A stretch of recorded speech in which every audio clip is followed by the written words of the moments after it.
where do you find hope in developing racial resilience? Structural racism, as you shared, is a given, and it is so deeply embedded in our culture, our history, our economy, and it's everywhere. It's pervasive. So, with so much stacked against it, where do you find the hope that this work of anti-racism is meaningful, is relevant, and is making a difference? For me, I actually find a lot of hope right now in my wife and her sisters. They're reading books about race and racism, and that's not something they ever did before. Well, my wife did, but not with her sisters. And so that's taking place more. There's more white people are talking about race and racism in more and more intelligent ways. And that gives me hope. And I also draw hope from my relationship with Chris, that this is something that fuels me and keeps me going, conversations about it. Deepening our understanding of race is also a process of actually deepening our relationship and our friendship. And so those are two sources. And I'm sure Chris has more to offer as well. Yeah, so just to add on to what Seth said, so I teach at a predominantly white institution at the University of San Diego. And in the last 3 years, I've taught, all my classes have race in them at some point, but a few of my classes, we are race and religion. We go really deep. And I have seen, and Seth has seen as well, profound transformation.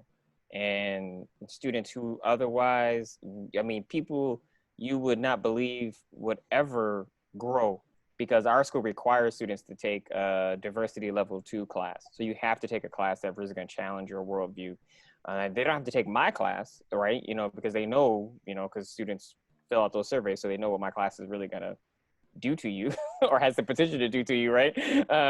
But the students have taken it, and I have seen just profound change from students that come in that are politically conservative, economically conservative, grow to maybe still hold particular kind of political and economic conservative values in some ways, but challenge the racist paradigms that are latent within those values, right? So I'm not trying to change anybody's politics, right?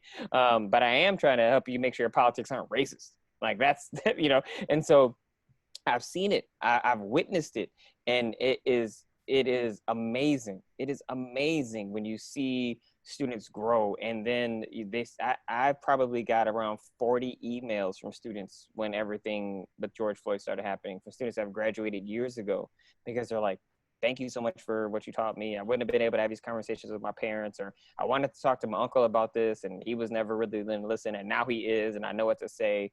And so I find hope in the youth. I find hope in people that are out marching in these streets still, you know, that are multiracial, that are really standing up for what they believe in and what they know to be true, because they've grown up in a more racially open society than either of us grew up in.